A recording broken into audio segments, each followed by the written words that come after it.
What's up? It's been a hot minute since I made a video because tech school is hard, okay? I'm in my last section, well, sort of, my last segment of tech school. So I'm going to tell you a little bit about the broadcast journalism tech school, 3 NOx 2.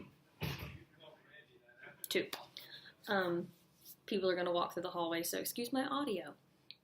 So, there are 3 main sections, I would say, of the broadcast journalism tech school, but there are technically 7 functional areas. So like FA1, FA2, so on and so forth. The first functional area is BWAS. It's broadcast writing and announcing skills. It's basically like the foundation of broadcast journalism. It's all about like articulation, using your mouth to talk like a person, and writing skills, like how to write news copy, because it's very different. Writing news is different from like just like an essay, because you're writing for the ear and you're like someone is reading your work and saying it out loud, so it's different. So so that's the first functional area. There are studios, they're like these little sound booths where you go and you'll read copy that they give you, and some of the stuff that you write, you read it to an instructor and they critique you, and like if you have like a glottal fry, that's like a thing off. I do that a little bit. I also am Southern, who knew? So that's the first functional area. In my opinion, the instructors are awesome, but it was super boring. It's the foundation, so it got better. The second, there's me a Southern word. The second functional area is radio, and radio is so fun. So it's all about doing a radio show. So the first little bit you do like news, radio announcement type stuff, but then you get into music shows.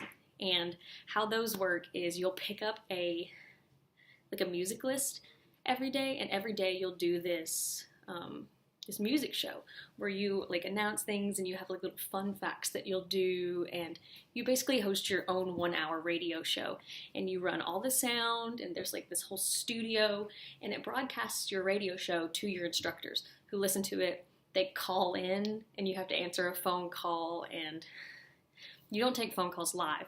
You answer the phone call, you edit it in Adobe Audition, and then you play it on the air after you edited it, while you're playing music, while you're giving the weather and the news and your little radio show. So it's a lot of fun. It sounds crazy, and it is a little crazy because you have to write your entire show script every night, but it's so fun. And once again, the instructors are awesome. So that's functional area 2, FA2, and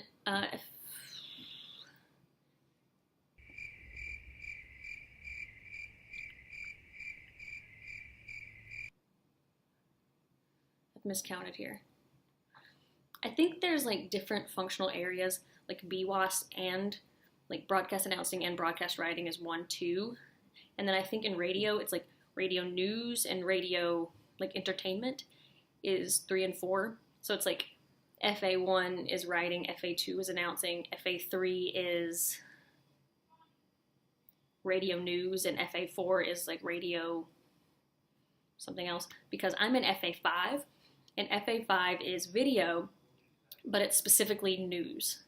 So right now, I wish I had all this equipment to show you, but I have this massive camera and tripod, and we've been recording news type things. So the first one we did was a voiceover, and it was like you have your standard anchor talking in the studio, and then it cuts to like clips of people in a classroom and like a book and a computer with him talking over it. So that was the first thing we did. Then we moved on to the same sort of thing except with like an interview with a person, and that's what we're doing right now. And tomorrow we're starting like a news package. So just, you know, your standard news story. There'll be like a reporter on the scene and they'll interview people, and we're doing that tomorrow, and we're playing volleyball. So I get to go to school in PT gear. That'll be fun. It's freezing here though. It was 18 degrees this morning. Maybe that's not cold to some of you, but it was cold to me. And it was windy. It was bad. So that's FA5. FA6 is radio spots. A spot is basically a commercial, but in the military, it's not a commercial, it's a spot, because it's not selling a product, it's selling an idea. So like, hydration, do it, you know, or like personal security, things like that, like military information that they want you to get out. So it's called a spot, and that'll be FA6. So the last one, FA7, is called service unique or service specific. And what you do for it is, it's basically the public affairs side of the job. So you do a lot of like, I don't know because I haven't been in it yet, but I'm pretty sure it's just a lot of like, these are the rules for this branch, like things you can and can't say, this is what people can and can't do. And the Air Force actually has the longest one for that. Everyone else in my class graduates February 16th, but I don't graduate until February 28th. So they all get to move on with their happy lives and go out into the real world. But we have, what would that be, like 16, a few more days than them. I think it's like 7, because it's not like, it would be like 12 days, but not all of those days we would work. That makes sense. So yeah, there's that. So far so good. Tech school's a lot of fun. Who knew you'd be like, military training is fun, but it really is. Today, it was, because it was so cold for PT, we just went to the gym and did whatever we wanted. It was pretty chill. But that is a little breakdown of my tech school so far. If you have any questions, just comment and let me know, because I don't know what you want to know, and it all, like, I remember having all these questions but not having anyone to ask them to, but I don't remember like what those questions are, I guess. Yeah.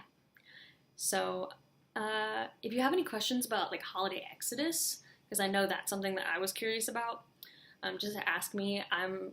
That's next week for us, so I get to go home for like a week. I could have gone home for 15 days, but you have to take leave.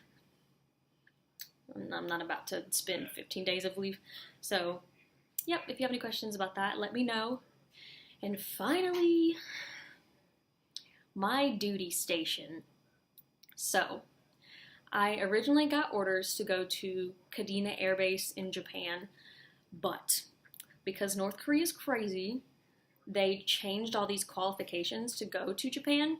So even though I just came from basic and I did CADM and self-aid and buddy care and like the gas chamber and all that, I would have had to get recertified in all of those things, because you have to have done them within like 120 days of you leaving, and the 120 days would have just passed when I went. So because my tech school is so fast-paced and our schedules are so tight, they literally wouldn't have been able to get me certified before I left. So I have new orders. Your girl's going to Ohio.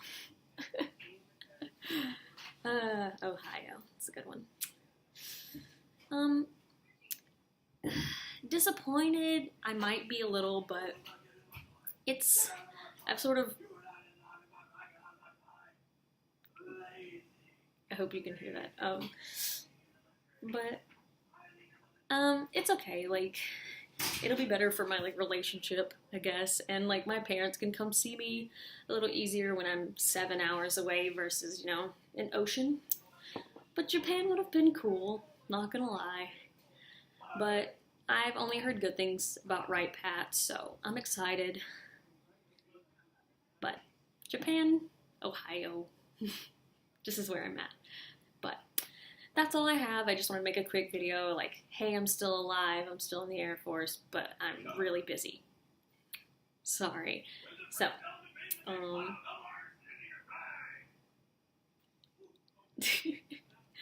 Alright, I'll see you guys later.